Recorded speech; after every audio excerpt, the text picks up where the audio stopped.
Salut à tous, c'est Pang de la chaîne, bienvenue sur cette vidéo qui aujourd'hui va parler de communication et en l'occurrence orienter notre communication vers des solutions. Je vous ai partagé hier un post, une réflexion sur laquelle je disais c'est assez étonnant de voir à quel point quand on est dans un début de mes communications, donc je vous rappelle mes communications c'est un élément en process com où l'énergie des personnes qui est en face de vous arrive dans le rouge ou vous-même vous arrivez dans le rouge, c'est-à-dire vous n'arrivez plus à faire l'effort de répondre aux besoins de l'autre, c'est-à-dire d'avoir un type de communication qui correspond à ce qu'il attend. En gros, rentrer dans une notion d'adhésion à sa carte du monde ou en tout cas ne pas trop secouer sa carte du monde. Par habitude, et peut-être complètement débile, je suis assez agressif dans mes idées. Quand je dis agressif, c'est que je lâche pas facilement l'affaire, je reviens toujours dessus, ou je reviens très souvent dessus. Grosso modo, je suis un mec emmerdant. Pas pour avoir une notion de j'ai raison. C'est surtout pour avoir une notion de ok, mais qu'est-ce qu'il y a à l'intérieur? Qu'est-ce qu'il y a en méta? Qu'est-ce qu'il y a à l'intérieur? Donc en externe, en global ou à l'intérieur, dans la discussion, dans la fermeture des positions, et assez rapidement pour m'orienter à me dire ok, mais on fait quoi de ces matériaux, on fait quoi de ces composants de réflexion? Je suis contre, je suis pour, c'est bien, c'est mal. La coloration en fait du facteur de jugement à ce moment précis, je m'en fous.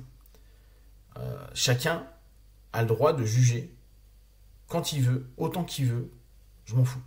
C'est pas mon problème. On a le droit d'avoir le jugement. Moi, je fais que ça de juger. Je suis d'accord, je suis pas d'accord, j'aime pas, etc.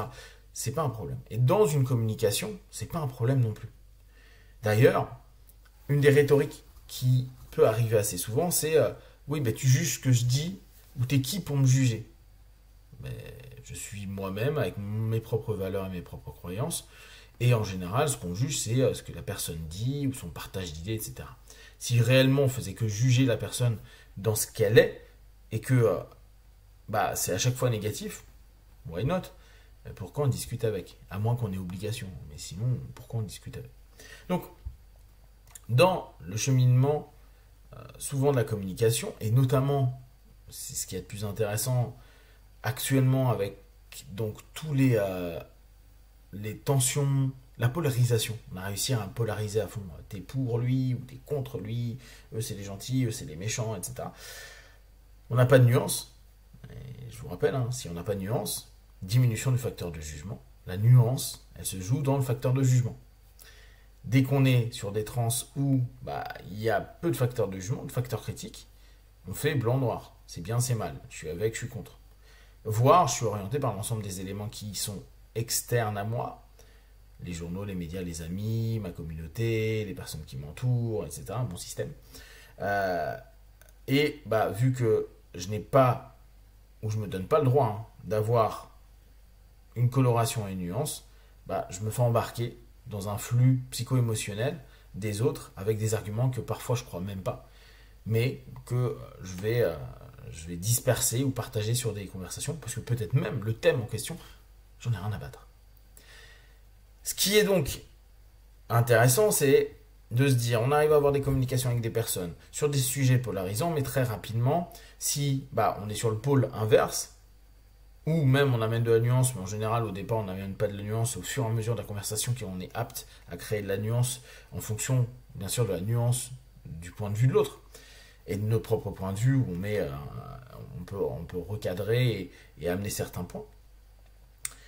Il est intéressant de voir que dès qu'il y a ces éléments d'opposition, d'affrontement, on se retrouve très souvent dans des personnes qui vont soit d'un coup nous attaquer nous-mêmes, ad nominem, vraiment ce que l'on est. Ouais, toi, de toute façon, tu es ceci ou cela. Et pas du tout sur les arguments. Et on s'en fout, là encore, on n'est pas dans une guerre de celui qui argumente le mieux. Mais sur les idées qu'il y a derrière, sur les concepts. Alors après, je comprends, parfois, ça ne nous intéresse pas plus que ça. Parfois, vu qu'on a pris très tôt une opinion sur un truc, on ne cherche pas. Et là aussi, c'est ni bien ni mal, c'est chacun fait ça à sa manière. Dans ce type de conversation et de communication, moi je me dis, ok, je vais aller chercher ce que la personne pense de ça, comment elle se situe par rapport à ça. comment, d'un point de vue méta, donc global et un peu éloigné, la personne jongle avec son idée et avec après le sujet.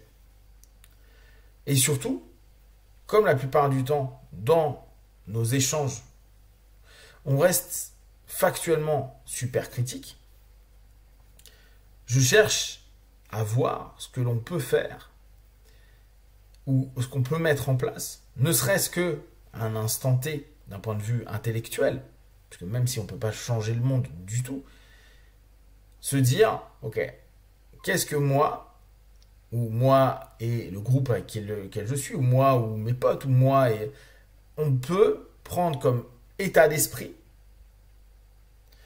pour chercher une solution. C'est quoi la solution? Parce qu'en fait, la polarisation amène vers cette notion de il n'y a pas de solution, ou de toute façon, il faudrait un côté extrême pour gérer la situation.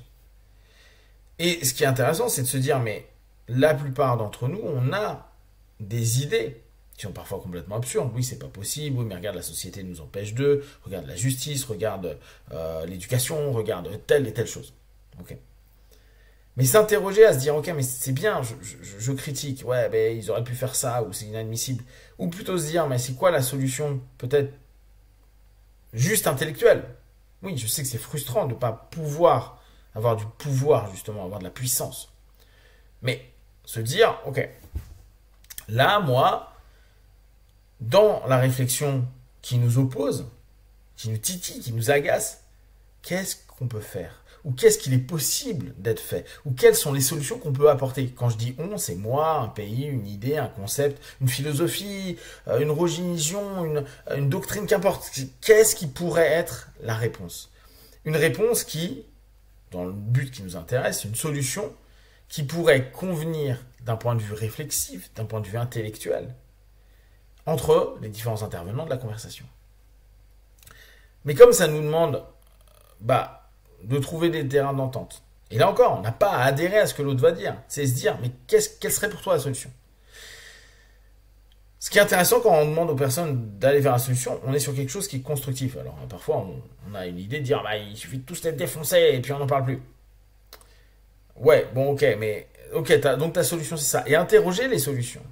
Parce que derrière, il y a des processus qui vont être de construire quelque chose d'alternatif. Ça peut être complètement naze, là encore. On n'a pas raison, et puis surtout, sur la majeure partie des éléments, on ne pourra pas les appliquer. Par contre, c'est intéressant parce que, aussi dans notre quotidien, si on prend cette notion à la place de dire ouais mais regarde, X il a fait ceci, ceci, cela, et puis de toute façon on ne peut pas lui faire confiance à ce niveau-là parce qu'à chaque fois il nous fait ceci, ok, c'est ta critique et je l'entends, moi je peux dire mais non, c'est quelqu'un qui bosse bien et X au contraire, il est hyper un truc. Et se dire ok, c'est quoi la solution? C'est quoi la solution avec X? Là, on ne parle pas des conflits internationaux, on ne parle pas des problématiques sociales, on ne parle pas des problématiques économiques où j'ai très très peu de capacité. Mais si je fais que de me dire, ok, il n'y a qu'un ensemble d'éléments qui est la critique, plutôt que de me dire, ok, maintenant que je sais que c'est comme ça, c'est un état de fait, ou en tout cas dans ta situation à toi, tu me dis qu'il est comme ça et que moi je le vois comme ça. Qu'est-ce qu'on peut créer comme solution? Qu'est-ce qu'ensemble on peut mettre en place? Factuellement, là on a du pouvoir pour que les éléments changent. L'orientation vers la solution dans nos communications, vers quelque chose qui peut construire une idée, une pensée et au mieux une action, qui amènera logiquement des choses qui vont décanter notre facette de jugement critique et peut-être libération émotionnelle. C'est quelque chose qui va vraiment modifier les paradigmes qu'on a dans nos conversations et vous allez vous rendre compte à quel point souvent on parle de trucs négatifs, on critique à fond. Amusez-vous à chaque fois à vous dire ok, dans le groupe, et on fait quoi de ça? Qu'est-ce qu'on peut créer? Qu'est-ce qu'on peut mettre en place? Quelle solution on peut avoir? Et vous verrez que souvent, pour éviter la discussion, il y en a qui disent mais il n'y a rien à faire, c'est comme ça. Et continuez à penser là-dessus, parce que vous allez voir que pour vous, ne serait-ce que pour votre état interne, cette notion d'ouvrir vers des solutions potentielles peut vraiment changer beaucoup de choses dans la perception de votre quotidien. Si vous avez des questions et des remarques, vous les partagez sur Facebook, YouTube, j'y répondrai plus rapidement aussi. Comme d'habitude, de tout ce que je propose, ne prenez que ce qui est bon et juste pour vous, testez, observez, analysez et concluez. Be one.